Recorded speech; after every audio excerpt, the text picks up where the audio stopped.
Hey folks, I am continuing to be back, but it is 1 in the morning right now when I'm filming this. It is legit almost 1 in the morning, and literally I just got home from my friend's house. I got home, I brushed my teeth, and I got into bed. I'm super tired, and I'm like halfway to sleep, and then it hit me. It just like smacked me in the face. I didn't make a PCG video. Now, ordinarily, I would have just I'll try and do it tomorrow. But no, right? I have to make a PCG video. So here we are. I hope you guys are happy. This is the price of me being back. So I hope you guys are happy. I'm kidding. You guys are great. But it is really 1 in the morning. So let's do this. So today, the next thing I'm going to show to you is this appears to be an ordinary sketchbook at first glance, but appearances can be deceiving because it turns out that this is, surprise, surprise, a paper computer game. Or at least inside of the sketchbook is a paper computer game. So what paper computer game do we have today? Well, you probably guessed by the title of the video, I imagine. I haven't titled it yet while I'm filming this, but I mean, I imagine it.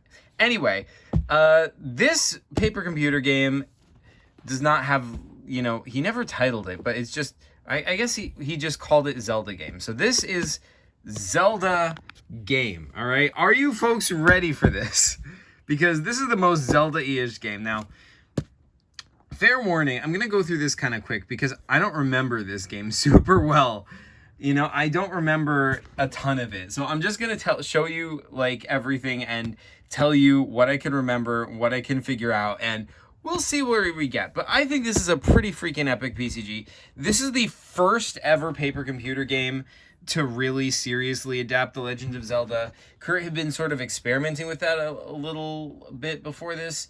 Link appeared in his Malfoy game just as a character who gets eaten by a worm. And then later again in Tutorial Bots Past, you actually become Link. And, that, there was a section that was sort of trying to be more Zelda-ish. But this is the first full Zelda paper computer game. So let's take a look at that today. And by the way, I did cover this in my, Legend of Zelda PCGs video a while back, a few years ago. Anyway, I'll try and link that in the description if I can. But in any event, let's it's 2 minutes and 45 seconds in. This is taking too long. Let's get into this. Okay. So we open it up, and right off the bat, we've got my classic inventory screen. This is the inventory screen that I was playing with. You can see here, I've got a stick, a rope. Well, I guess not anymore. I have 0 ropes. I've got a rock, a slingshot, and ooh, the Ocarina of Time. If you ever played the actual Zelda games, the Ocarina of Time, it's an ocarina, and it lets you play songs on it. That's pretty cool. But it also has magical powers or whatnot. Anyway, we've got our sword, our Moblin shield, and our tunic, which is a Gibdo tunic. But bear in mind, this is not what you start with. This is what I accumulated over the course of the game. This is a pretty fancy inventory screen for back then.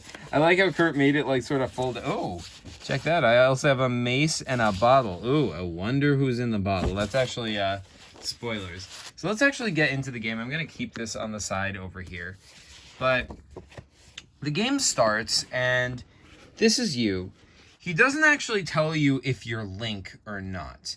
Right? This is, you're just a guy and you have sort of amnesia and you don't remember who you are. It is heavily implied to be Link, but technically it is never actually confirmed throughout the entire game if you officially are Link. And that's going to become important later. But in any event, so you just wake up and you're in this cell. You don't know why. You don't know if you've committed any crime or whatever. You don't know what is going on. Outside, there's sort of a Moblin guard, outside the bars. And, there's the gate. You have to escape somewhere. Over here, there is some spilled water. And in the water is a fish. And it's sort of flopping around. So you have to use your bottle to get the fish and save him, and then the fish becomes kind of like your companion for this game, your like sidekick, if you will. And you just have him in the bottle, and he gives you advice. Now, this is actually a reference to The Legend of Zelda: Link's Awakening, the actual video game, because in that game there's a character called the Windfish, and the Windfish is, spoilers for Zelda: Link's Awakening, but the Windfish is this giant fish, like flying fish, that was dreaming the entire game. So that entire game was inside of his dream. So the conceit of this is that this fish was asleep, and he dreamt the entire game of Zelda: Link's Awakening, and he wakes up and he's in this cell with you. So that was a fun premise. It doesn't really fit with Zelda: Link's Awakening, because at the end of that game, you see the fish wakes up and he still is a giant fish. So it doesn't really make a ton of sense. But that's just because like Kurt hadn't really actually beaten that game. He just knew about the Windfish from what I had told him at the time, since I was a big Zelda fan. He like I think the only game he really played of Zelda was Ocarina of Time. But in any event, so you have to escape from this cell somehow. So okay, you do that. You get out of here. And the cool thing about this, okay, here we are, and we are confronted by this Moblin. The Moblins are like a common enemy in the Zelda franchise. You probably, I don't remember how to beat this guy, but you probably just, try to do stuff until you figure out how to beat him. Over here we've got our hearts. The pages are numbered, which is nice. And we've got a little dungeon map. And this is pretty cool. So this is a dungeon, like a traditional Zelda dungeon. We've got doors going off in 3 directions. I do not remember where they go, but I think this corresponds to, like, see over here at the top over here, door, door, door. I think those are the 3 doors over here. And like this was, yeah, I think this must have been like the cell that we were in at the beginning of the game. So anyway, like I think what happens is if we go through this door, I think that is going to take us to the next page, which is going to take us here. And we've got, it's pretty much just a passageway. Not a whole lot. We've got some keys over here. These are like basically bats. They just swoop down and attack you. I don't remember a ton about this screen, but I don't remember them being especially hard, which makes sense because in actual Zelda games, you would just slash them and then defeat them that way with your sword or whatever. I seem to remember I didn't have a sword. Yeah, I didn't have a sword at this point. Like, I got the sword like way later in the game. But yeah, you can see that, now that we've gotten to a new screen, it sort of like unlocked a new area on the map. So like, this is the part we were in before. You have the 3 doors, and now we went in the left door. So this is the room where you just have to cross from one side to the other, and there's another door. That's this room over here. So I think this is a really cool and innovative system for keeping track of, a large dungeon-like area in a PCG. That's helpful for like the PCG master and the player. I think that's really cool. But yeah, let's go on to the next page. So it looks like this, judging by the map, it looks like this is what happens if you go to the right from that original 3-door choice. So if you do that, then you've got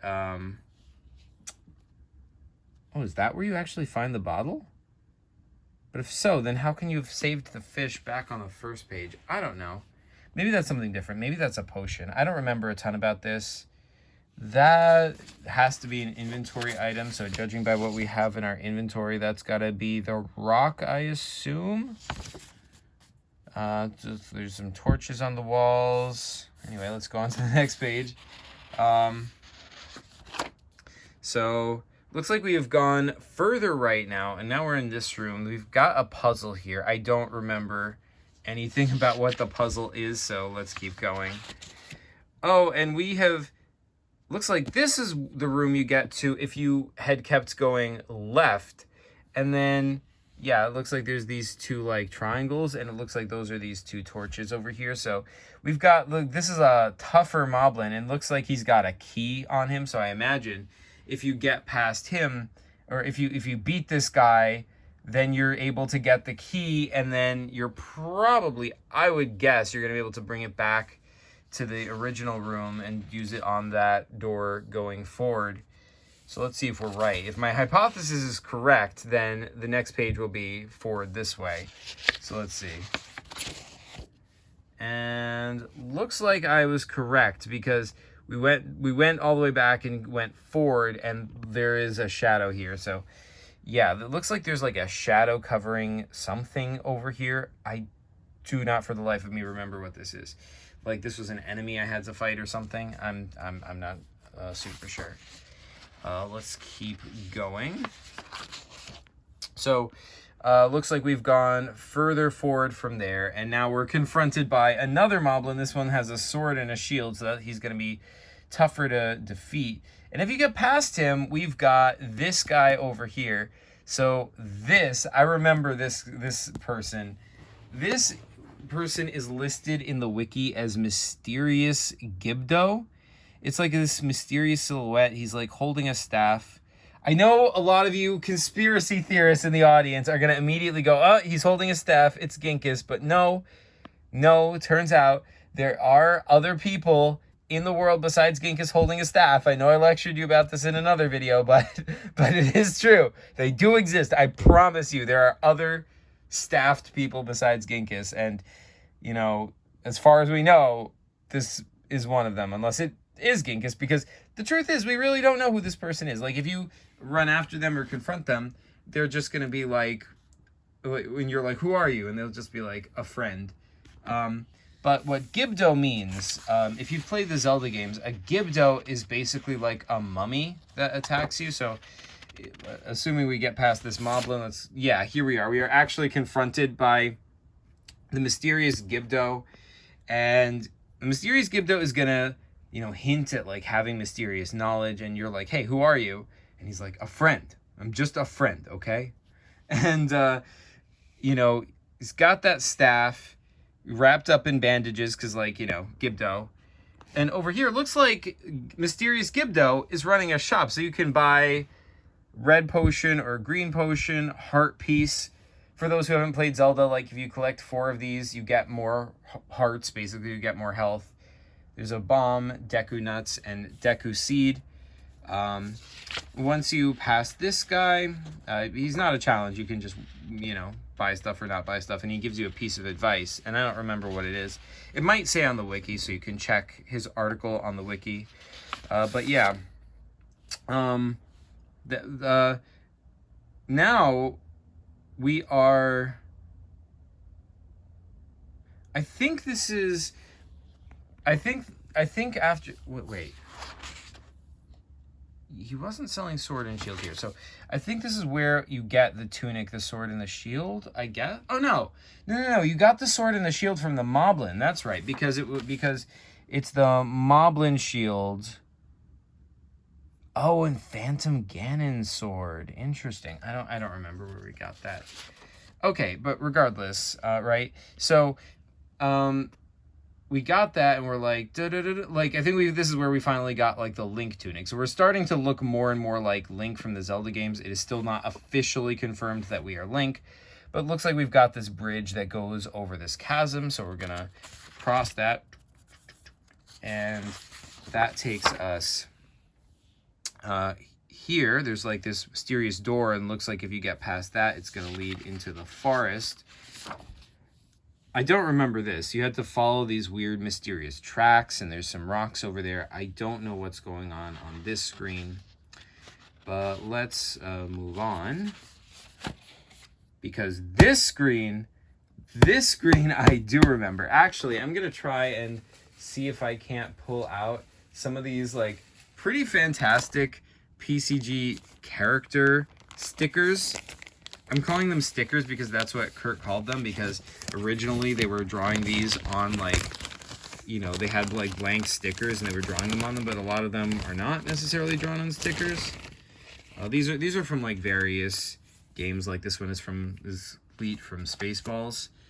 But yeah, let's see if I can find the right character. Let's, like, actually dump these out. Let's see, we've got Spaceballs, we've got Malfoy. Yes. I'll show you. I'll show you these in more detail as like, you know, we get to the games that pertain to them. But yeah, these are. I think we can all agree these are pretty great, right, guys? Yeah. That's a dead 8-ball. Oh, this one's actually made by Keith. I don't actually remember which one that is, but that is pretty freaking awesome. But yeah, here we go. So, like, this is you, right? Because you've got, like, the Moblin sword and the Moblin shield. This is not you. Was there another sticker for, like, that guy? I guess not. I guess not. I'm not seeing one. Regardless, though. So, this is you, and this, like... If you could see the sticker, he's got wearing a green tunic, so he looks even more like the traditional like Link from Ocarina of Time that you do. And he's talking to this tree. This is the Great Deku Tree. In the actual Zelda games, the Great Deku Tree is sort of like Link's mentor almost in Ocarina of Time. He you know is the one who summons Link and sort of sends him on his quest a little bit. And like you come up here and they treat you like you're the imposter, like you're Dark Link. Dark Link is like an evil copy of Link, but you're like not evil like that. So you're like, what the heck? So you see him as the imposter.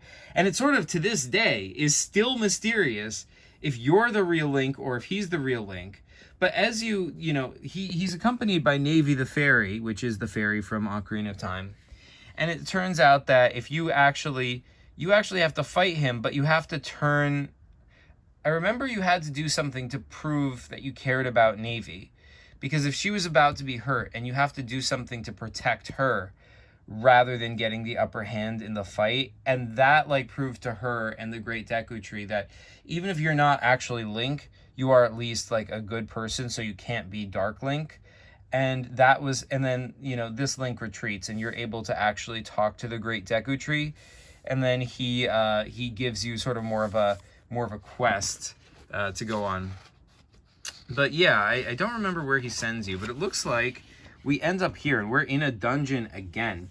I don't remember this. As far as I remember, this was as far as I got in the game. I do not remember anything after this, but it seems like there's a bunch more pages after this. So it is... I'm not sure if I played any further, but it is entirely possible that these are sections that I never played. I may have played them, though, and I just might not remember. But regardless, so it looks like we're here in a dungeon, and that's a re-dead, basically just a zombie. We've got passages going off in all directions. Looks like there's like a little, you know, cage passage there. We've got 3 puddles over here. Don't know what's going on over here. Once again, liking this nice system. Looks like we've got a puzzle here with diamonds on the floors, and there's like, I guess you have to get that to open. I have no idea. Over here we've got a Wolfos, which is like a wolfman type enemy. These are just some hands reaching up from pools of like acid, I guess. And over here, we have to, like, this is a Skulltula. It's like a, you know, basically a spider hanging down from the ceiling. And you have to, like, I don't know, beat them, I guess. I'm not, like, super, and that's as far as we got. So, yeah. Zelda game, everybody. Woo! Zelda freaking game. And, you know, I don't know. I thought this was a pretty freaking epic paper computer game. I was not playing this one super long. This is like not one of the longest PCGs of Kurt's that I was playing. He has a lot of screens of them, but I don't think I played all of them. It has a lot of unsolved mysteries that I just never got to the bottom of. And I wish I had. That would be interesting. I don't know. Maybe one day Kurt will make a sequel. You never know. You never know. I doubt even Kurt remembers what the answer is. It's been a very long time. But yeah, like I remember having a lot of fun playing this game. It was the first real attempt at a Zelda game. It later inspired me to try making my own Zelda game, and I never finished it also, so I guess it really is in the tradition of this, except that it was even less screens than this one. My Zelda game ended up being like maybe 2 screens I made of it. That one's called Dark Triforce, and it also starts with him being in a cell similar to this one. But yeah, yeah. This was also sort of part of a trend of Kurt like making Nintendo related PCGs. All right, this video is officially 20 minutes long. I think that is all I've got to show you for today. But like I said, more PCG videos are coming. I'm going to show you, more games that pertain to all of these various stickers. We have that whole bag full of PCGs still. We're going to get through all of them. Don't worry. More PCG videos to come in the days to come. Yeah. Thank you folks for watching, and PCG you later.